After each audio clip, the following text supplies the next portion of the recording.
What's up, internet? So today I'm going to show you how to turn an old photo like this and bring the details out into something like this in case you are working on an art project using old photos. Because sometimes when we're tasked to do art projects about history or someone that has passed away and we can't get new photos, we have to use old photos that we can find and figure out ways to bring details out of them. So let's get started. So here is one of my potential current projects. It is a group from Notre Dame that is trying to sort of commemorate a Negro League baseball team, the Foundry Giants in South Bend, Indiana, and they built the whole website, and they have a few photos, all of them really old, but the only photo that they have of the Foundry Giants together is this one right here. And as you can see, it's really pixelated, old, grainy. They didn't have DSLRs back then, but this is sort of like the mock-up of the potential wall. I actually have another photo that I can kind of show you guys right here. It will possibly be on this wall right here. It's really hard to see a lot of that detail in there, which is understandable. So I'm going to go over to a couple of different resources that I can share with you guys. And the first resources is Remini Photo Enhancer, REMINI. It's a web app that you can use to sort of enhance a photo. So I'm going to use this first, and I actually have a subscription to it. I turn it on and off when I need to, but I'm going to upload a photo, and what it does is tries to take old photos and enhance it and try to work with the faces of that photo. So not so much buildings or the arms or everything around it, but mainly just the actual facial features. So that's why I'm throwing it into Remini first. And when we see it pop up, now you can see the difference. It started to work on a lot of the shape of the face, the different facial features. So let me zoom in and actually go over here. And you can see the before after. That's why I like this website. It has the before after. But there's a lot of mistakes. So you can tell like the first one, the eyes are different shapes. So a lot of them, the eyes are a different shape or didn't get the eyes at all because of the shadow underneath the hat, the brim of the hat. Some of the stuff is really hard to work with when it comes to the AI, or they just can't get it. So we're gonna throw this into another app in a second, but you can see the big difference between, a grainy photo and AI helping you out. So like this one right here is almost perfect. I like that one. This one right here is good too. But like I said, some of them, it's very hard for the AI to figure out exactly what's going on and the sizing of the different features. So like that one, you can kind of tell the shadows really messed it up. Yeah, and this one, I don't even know what's happening on this one right here. This last one is pretty good, but this one right here, the eyes are closed, the other eye is half open. We're gonna download this photo as a JPEG. So download that photo on your desktop as a JPEG. So the next app we want to use is GFPGAN. I have no idea how to pronounce that, but just Google that and it'll take you to a GitHub depository. And you go through and you can kind of see exactly some of the notes and how to work it, but really you just want to click on this demo link right here in the description. It's going to take you to this. So you have to have a GitHub account, I believe, to actually use it, because you have to connect this app with your GitHub account. But once you're here, all you have to do is upload that photo that we just took. So I'm going to upload that photo right there. And then I'm going to hit submit. And this app basically helps to fix facial features. So we already have a good idea of what some of the faces look like using Remini. And now we're going to fix some of those facial features with this app right here. And it will not get everything. We're just trying to incrementally make this photo better. So here it is. So you can kind of see it did help out a little bit when it came to cleaning up some of these photos. Oh yeah. So let's see if we can open up the other one. It did give this one a little bit more eyes. It refined this one a little bit. Let's see. Yeah, it did clean up a lot of stuff on here.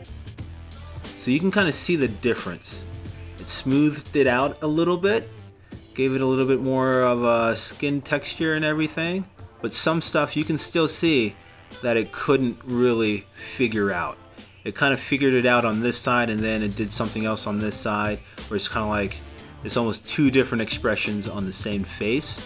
This one, there's just really no hope on this one. So we're gonna go in and fix some of this. This one right here, I love this one.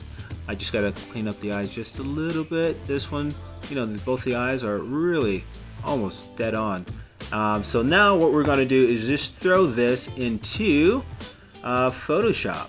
So now that we have it saved, what we wanna do is throw it into Photoshop. And then Photoshop has these new filters, mural filters, just all AI type of filters that will help you enhance a photo.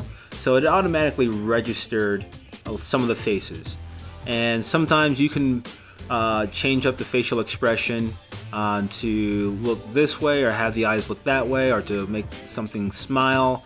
There's different skin smoothing AI sort of things, but right now we're only going to add a little bit of color to it, just to make it feel a little bit more real, because I like working with things that feel real to me. I don't necessarily need it, but I just like it. So we're gonna colorize it. I wish I had the denoiser one, but that's not ready for the public use yet for Photoshop. So I'm gonna just save that, and then export that photo as a JPEG. As a JPEG to my desktop.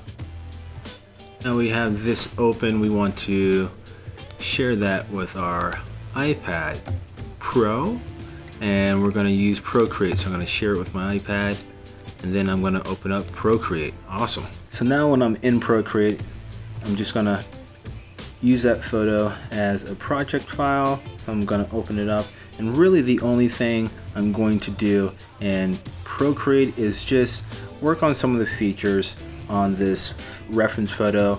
Again, I'm not trying to get everything right. I'm just trying to get it in the ballpark so that I can use it as a reference for, you know, a mural project where I may not even paint a lot of the faces, or even just do the face at all. I may just use the outline, but I want to make sure that I have it as a possibility. So in Procreate, you can do things like with the liquefy feature, push things around, sort of pinch stuff, expand stuff, pinch stuff. So I'm going to pinch this eye a little bit to make it a little bit smaller.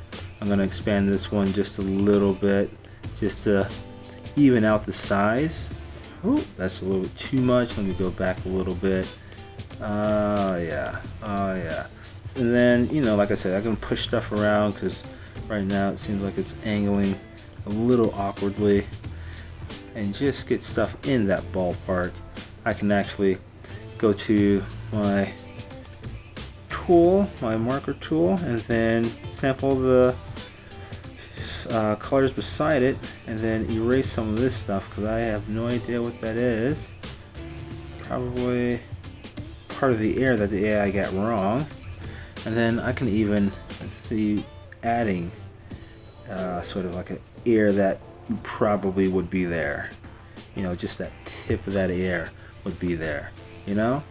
And then even with the hat, I can use a color to sort of make sure that I have a reference point to look at whenever I'm working with the hat. So these old-timey hats, you know. Yeah, see, I mean, so it's a lot better from just the original grainy photo to this what I'm working with now.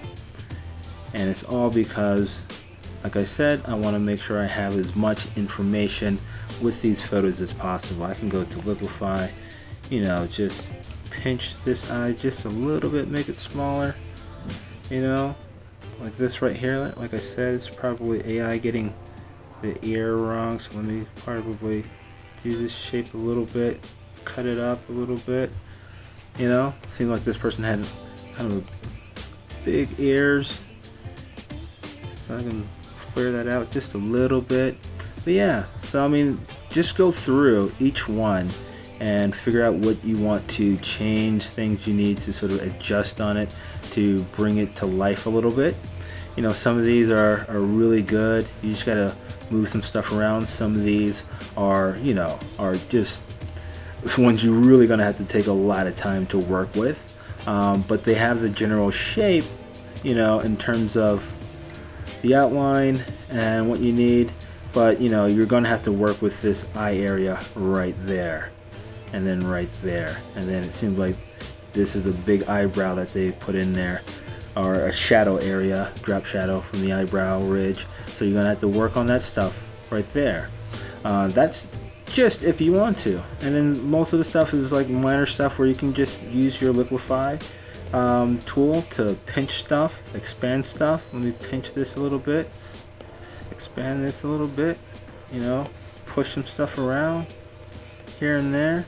You know, use other tools to actually shape things out, but you know, you can get it in the right ballpark, no pun intended. But this is basically how I go about bringing to life old photos that I have to use whenever I'm doing a project, a mural project, an art project that's historical, or the person has passed away and it's an older photo where they don't have a lot of photos, and you know, I only have one to work with.